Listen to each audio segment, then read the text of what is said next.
Hey guys, it's Cthulthu here. So there's a few things I want to talk about today.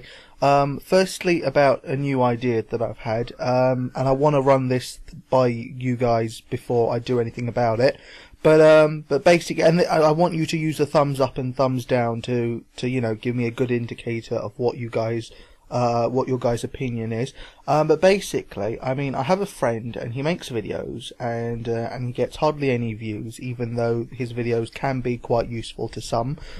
Basically, I was thinking to myself, well, you know what? It's not like when you think to yourself Lava Dragon, you instantly think to yourself, oh, that's Cthulthu. That's him making these videos. That's not what you think. You don't really think anything when you think Lava Dragon. You just think, what a childish name. And it is. I hate this name, but I wish I could change it, but I can't really change it. And then I was thinking, you know what? All these YouTubers out there are trying to get onto Machinima so they can get, advertising, they can make a bit of money. I don't even know if they make any money at all, but they might do make a little bit. Whatever Machinima might actually give them. And obviously I'm talking about Machinima Realm. And I'm thinking to myself, well, why can't I do something like that? I mean, I'm not an all-round RuneScaper anymore. I don't want to make videos about, guides about how to, mine the best and whatever else. But I know people that do, and these people don't get views. So I'm thinking to myself, well, why don't I make my my channel kind of like a satellite channel, where it's not just all about me and the videos that I want to make, but it's about, I can post other people's videos as well. So, for example, I'll still introduce the video because it is my channel after all. So I'll say, hey guys, it's Cthulthu, and the next video is going to be about this so and so, and it's made by this guy, and everything like that. And then you get some decent video content. And yeah, I just think it would be a good way to do things, because this doesn't still feel like a personal channel like it probably should be. But I'm thinking, why does it have to be a personal channel? Why does YouTube have to be so personal? It can be, it can be about more people, more than just one person. So yeah, that's what I'm thinking of doing. And what do you guys think? I mean, if you think that's a good idea, then I'm going to do it. In fact, you know what? If there's like a 50-50 vote, then I'm going to still do it, and I'm going to see what you think after you've seen an example video. But if there's a huge majority saying no, then I won't do it. And if there's a huge majority saying yes, well, that's even better reason for me to do the test video. So yeah, use your thumbs up and thumbs down. Use your votes to decide whether you want to. I mean, if you're unsure, like I am right now, that's why I'm asking you guys after all. Well, then vote yes, because then I'll do the test and we'll see what you guys think, because it can be useful. It will be useful information. I'm not going to put any video out there, any rubbish. I will put something that I think that you guys will actually watch and find useful or enjoy. And yeah, the only difference is that those videos won't necessarily be me. So when you watch the video, you're going to all of a sudden hear somebody else's voice, and you're going to be like, what the hell's going on here? But yeah, it'll still be good. Also, just to address a frequently asked question, what is going on with the in real life videos? Are you not going to do that now or something? It is definitely still in my plans to do in real life videos. I know I've promised deadlines and I haven't actually made them. But in my defence, well, actually, only partially in my defence can I blame my flip camera. My flip camera has been having so many problems. The original problem was that it just froze on me, and I couldn't get it started again. So I had to send it back, and they fixed it. They told me how they fixed it. They sent it back to me, and I had the same problem again. But because they told me how to fix it, it wasn't too much of a problem. So I thought, you know what, I'm not going to send it back again. But just because of it's a problem that I actually know how to deal with now, so that's not a problem for me. But now I've got a second problem. I've got a problem where it's just becoming non-responsive when I actually attach it to the computer. So I connect it by USB. The computer detects it, but it doesn't do anything about it. It doesn't give me the information from the device. If you go onto computer, then it will, where it shows what kind of devices are connected to the computer, it will show that something has connected, but it won't identify that item. And also, it will show it slowly loading, but it doesn't actually fully load. It just kind of stops dead at like 95%. So yeah, I'm making videos. I can still make videos, but I can't actually load them onto my computer.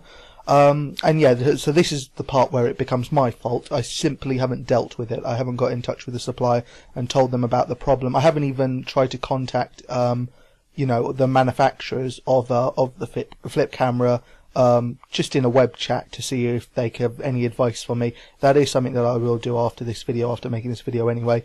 And yeah, I'll get that process started again, trying to correct it, find a solution, or just get it replaced. It definitely has to be replaced. I mean, I can't have two problems with it now. That's ridiculous. Clearly something is faulty. So yeah, that's what's going on with the in real life videos. I haven't bottled it or anything. I was actually really gunning to do it, and that's, everything just goes wrong when I don't want it to go wrong. I mean, I was in the zone, I was ready to do it, I wanted to bite the bullet, and then it all goes wrong for me. And yeah, so that's pretty much it. And then, well, you see, as I'm already talking to you, kind of like this, I may as well continue. So, instead of talking about in-game stuff, well, it's still going to be about RuneScape, because it's actually, I'm going to talk about the behind the scenes now. So, the only thing in behind the scenes that interested me, and I'm only mentioning, what's it called now? It's called, something tower, Dominion Tower, that's it. I'm only going to be mentioning Dominion Tower because I've decided to try and be a little bit more positive than I usually am about updates. So I'm just going to ignore everything else and just talk about Dominion Tower. So Dominion Tower looks like a really good update. I'm really looking forward to it. I knew something like that was going to happen when they had all the polls about which bosses you would like to fight again, and yeah, I've been looking forward to it. It's a nice nostalgic update as well. I mean, in my perfect world of updates, they would actually recreate the NPCs in its original design. But I know that we're going to be getting, Delrith and Elvarg as they presently looked, or even maybe updated graphics, which I wouldn't want. I would actually want to, go back in time and fight those guys as they originally were. And I mean, to an extent, you can do that by playing RuneScape Community, RuneScape Classic, but then there's monsters in that, that got released with RuneScape 2. That had horrible graphics, but that's how I remember them, and that's how I want to play them. I know that's not going to be the case though, but still, I can dream. But yeah, I'm looking forward to being able to kill everything again, and it probably means more to me than most people, because not only am I an old RuneScaper, that's a horrible way to put it, an old school RuneScaper, but I don't have multiple accounts. Well, that's to say, I have had multiple accounts, but I've never got far in them, and I've certainly never done a quest for any of my other accounts, because, well, it just doesn't interest me, and I don't get to the point where I start to need to do quests. And actually, I haven't made a new account for a good 3 years probably, so we're talking multiple accounts from back in 2002 and 2003 when I was making Pures and whatever else, but yeah, I never got really far with them, so I never went questing on them. So what I'm trying to say is that the last time I fought Delrith was back in 2001, maybe 2002, sometime then. It's been that long, and I'm going to be fighting all these monsters for the first time, or rather for the second time in a long time. And not like everybody else, because I know there's lots of old school RuneScapers who have fought these guys multiple times because they have multiple accounts for whatever reason, and this isn't as special to them as it is to me. So I am looking forward to it. I'm also looking forward to the new gloves. It seems like the gloves are going to be fantastic, especially if they're going to be better than Barrow's gloves, which is what I think it said. It didn't say that actually, word for word, but it said something like it was going to be better than any other gloves in game, I think. So that's that's something exciting to look forward to.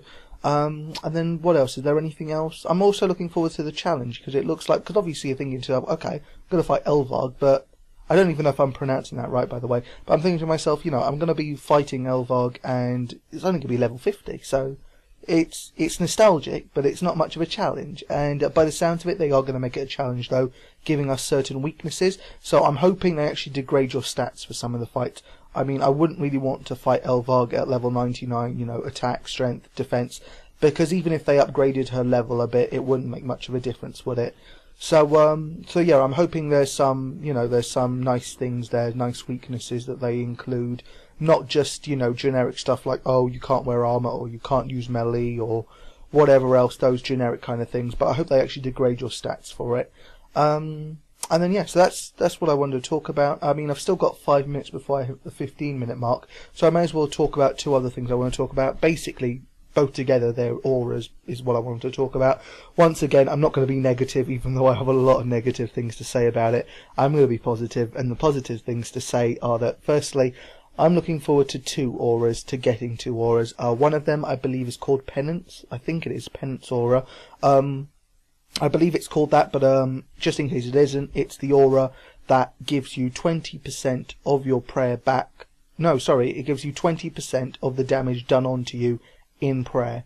And I'm looking forward to that kind of aura, because I can see someone using that with a divine. Obviously, you reduce damage with a divine, but the divine then takes away your prayer points. But then this aura would countermeasure that, so the damage that was done would then return prayer to you. So I don't know which is going to be greater, whether it's going to be divine that's greater and therefore the amount of prayer you lose altogether will be a lot less, or whether the aura will be greater, in which case you'll actually be, gaining prayer regardless of how much you're hit for. And either way, it's a fantastic aura, a fantastic tool. Definitely a lot more powerful if you have a divine, but even without a divine, it's going to be a powerful aura.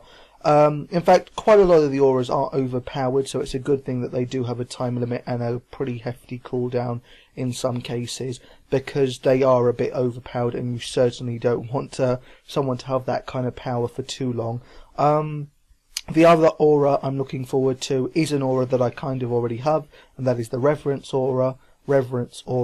And yeah, I have that one. Right now, what it does for me is it gives me 3% extra prayer restoration through pots, and it slows down the prayer drain rate. The second aura, which is called the Greater Reverence Aura, so the percentage has gone up from 3% to 5%, so that's lovely. And one thing I'm very interested in finding out, and hopefully someone actually has the brains to do this. Well, I say brains, I mean they can't have many brains if they do this in the first place. But basically, I want to find out. Actually, no, just scrap that. That was a horrible thing to say. But basically, I want to know if the Greater Reverence Aura has an increased prayer drain rate. Not an increased rate, rather a further decreased prayer drain rate.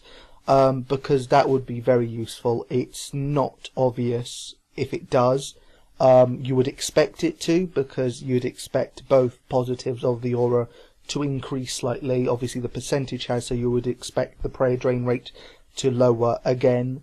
But of course, we don't know that for sure. So what I would love to see is someone actually do a comparison. So, before the update, just use Reverence Aura with prayer melee prayer rather, and see how long it takes for your prayer to drain, and then do it all over again, but with a Greater Reverence Aura, and that way we can tell, if it does affect drain and how much it affects drain. That would be nice. You know what, I'm going to leave it there, guys, now, so I've talked more than enough. In fact, you know what, in 15 minutes, or less than 15 minutes, I managed to say everything that I wanted to say. I thought I was going to have to do this in multiple videos, so I'm happy that's worked out. But yeah, that's it. So once again, guys, make sure you use the thumbs up and thumbs down buttons to let me know whether you would appreciate me posting other people's videos on my channel. I would still post my little own intro before the video starts, but yeah, I'm thinking to myself that I can, I can educate you through other people's videos, people that don't necessarily get. And you know what, this invitation could extend to you guys at some point.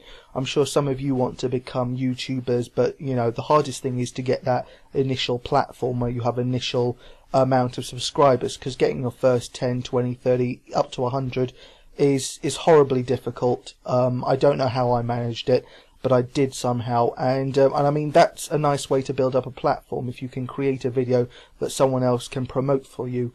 But yeah, I'm not making that invitation to you guys just yet. It is just for my friend right now. I haven't even told my friend about this idea yet. He could say no, actually, but I don't want to raise his hopes and then find out that you guys are horribly, heavily against it.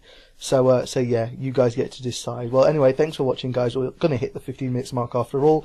Thank you for watching, guys, and until next time, see you around.